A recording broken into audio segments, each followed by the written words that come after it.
نحمده ونصلي على رسوله الكريم اما بعد فاعوذ بالله من الشيطان الرجيم بسم الله الرحمن الرحيم ثم رددنا لكم الكرة عليهم وأمددناكم بأموال وبنين وجعلناكم أكثر نفيرا إن أحسنتم أحسنتم لأنفسكم وإن أسأتم فلها فإذا جاء وعد الآخرة ليسوءوا وجوهكم وليدخلوا المسجد كما دخلوه أول مرة وليتبروا ما علوا تتبيرا عسى ربكم أن يرحمكم وإن عدتم عدنا وجعلنا جہنم للكافرین حصیرا۔ سورۃ بنی اسرائیل کا درس چل رہا ہے۔ اسی سورت کے آیت نمبر 6 سے لے کر 8 تک تلاوت کی گئی۔ گزشتہ آیتوں کے اندر اللہ رب العزت نے فرمایا کہ بنی اسرائیل کے ساتھ وعدہ کیا تھا کہ تم نافرمانیاں کرو گے تو پھر اللہ رب العزت تمہیں 2 مرتبہ سزائیں دے گا اور 2 مرتبہ تمہارے اوپر مسلط ہوں گے دشمن اور تمہیں ہلاک کریں گے اور پھر وہ بہت ہی مضبوط ہوں گے اور جنگجو ہوں گے اور تمہیں ہلاک کریں گے۔ پھر جب اللہ رب العزت نے فرمایا کہ پہلا وعدہ ان کے اوپر آیا اور انہوں نے نافرمانیاں حد سے زیادہ ان کی بڑھ گئی تو پھر ہم نے ان لوگوں کو ہلاک کیا اور تباہ برباد کیا۔ آج کی آیت میں اللہ رب العزت نے فرمایا کہ پھر اگر تم لوگوں نے توبہ کر لی اور معافی مانگ لی، استغفار کر لی کہ آئندہ ہم نہیں کریں گے، تو پھر اللہ رب العزت نے ایک بار پھر تمہارے لیے ان کو لوٹا دیا۔ جو تمہارے عورتیں اور بچے گرفتار ہوئے تھے ان کو انہوں نے لوٹا دیا۔ پھر ہم نے تمہاری مدد کی مالوں کے ذریعے اور بیٹوں کے ذریعے اور تمہاری جماعت کے اندر بھی ہم نے اضافہ کر دیا کہ معافی مانگنے کے بعد اور آئندہ نہ کرنے کے عہد کرنے کی وجہ سے ہم نے دوبارہ تمہارے کو لوٹا دیا۔ لیکن پھر اللہ رب العزت نے فرمایا کہ یاد رکھنا اگر تم اچھائی کرو گے تو اپنے لیے ہی اچھائی کرو گے، اگر تم برائی کرو گے وہ بھی تمہارے اوپر ہی برائی کا صلہ ہوگا۔ اس میں اللہ رب العزت کے اندر جو بھلائی کرنا اور نافرمانی کرنا اللہ رب العزت کی شان میں ذرہ برابر بھی فرق نہیں آتا۔ حدیث مبارک میں آتا ہے کہ نبی کریم صلی اللہ علیہ وسلم نے فرمایا کہ دنیا کے اندر جتنے بھی لوگ ہیں سارے کے سارے فرما بردار ہو جائیں، اللہ رب العزت کی شان میں رتی برابر بھی فرق نہیں آتا۔ اگر سارے کے سارے نافرمان ہو جائیں تو بھی اللہ رب العزت کی کمی میں رتی برابر بھی فرق نہیں آتا۔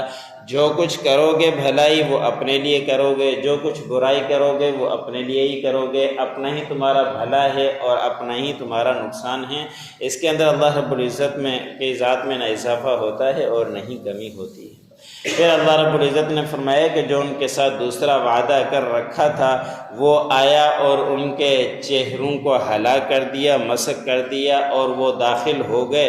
مسجد میں جیسا کہ وہ داخل ہوئے تھے پہلی مرتبہ، تاکہ تم ان تمام کو ہلاک کر دیں جنہوں نے سرکشیاں کی۔ جو اللہ رب العزت نے 2 وعدے کر رکھے تھے دوسرا وعدہ بھی ہو کر رہا، اس لیے کہ ان کی دوبارہ نافرمانیاں حد سے بڑھ گئی اور انہوں نے جب زیادہ ہی نافرمانیاں کی تو اللہ رب العزت نے جو دوسرا وعدہ کر رکھا تھا وہ بھی آیا اور ان کے تمام لوگوں کو ہلاک کر دیا، یہاں تک کہ وہ بچنے کے لیے مسجد میں داخل بھی ہوئے تو ان کے دشمن مسجد کے اندر بھی داخل ہوئے اور ان لوگوں کو ہلاک کر کے تباہ برباد کر دیا۔ پھر اللہ رب العزت نے فرمایا کہ قریب ہے کہ تمہارا رب تمہارے اوپر رحم کرے، اگر دوبارہ تم فرما بردار ہو جاؤ تو تمہارے اوپر رحم داری ہو جائے گی۔ لیکن یہاں آخری آیت میں مفسرین نے لکھا ہے کہ نبی کریم صلی اللہ علیہ وسلم کے دور کے اندر بھی انہوں نے نافرمانیاں کی اور انہوں نے فرما برداری نہیں کی۔ جو یہود تھے انہوں نے پیٹھ پیچھے بہت سارے نقصان نبی کریم صلی اللہ علیہ وسلم کو صحابہ اکرام کو پہنچائے، تو اللہ رب العزت نے فرمایا کہ ان قریب تمہارا رب تمہارا اوپر رحم کرے گا اگر تم لوٹ کر آ جاؤ، تم اپنے وعدے کے اوپر سچے ہو جاؤ اور تم نافرمانیاں چھوڑ دو تو تمہارے اوپر رحم کیا جائے گا۔ اگر اس طرح نہیں کرو گے تو دنیا کے اندر جس طرح سزائیں تمہیں مل رہی ہیں وہ ملتی رہے گی، اور آخرت میں اللہ رب العزت نے فرمایا کہ کافروں کے لیے جہنم کا تیار کر رکھا ہے، ان کے لیے قید خانہ۔ ثم رددنا لكم الكرة عليهم، پھر ہم نے لوٹایا تمہاری باری ان کے اوپر، یعنی تمہارے دوبارہ لوٹ کر آگئے جتنا بھی انہوں نے لیا تھا۔ وَأَمْدَدْنَاكُمْ، اور ہم نے تمہاری مدد کی، بِأَمْوَالٍ وَبَنِينَ، مالوں کے ذریعے اور بیٹوں کے ذریعے، وجعلناکم اکثر نفیرا، اور ہم نے تمہاری جماعت کے اندر اضافہ کر دیا۔ ان احسنتم لانفسکم، اگر تم اچھائی کرو گے تو تمہاری اچھائی اپنی ہی نفسوں کے لیے ہوگی، وان اسأتم فلہا،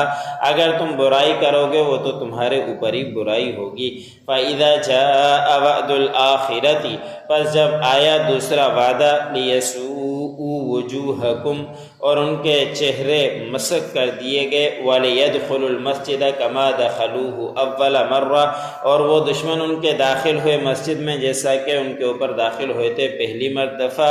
وَلِيُتَبِّرُوا مَا عَلَوْا تَتْبِيرًا، تاکہ وہ انہیں ہلاک کرنا۔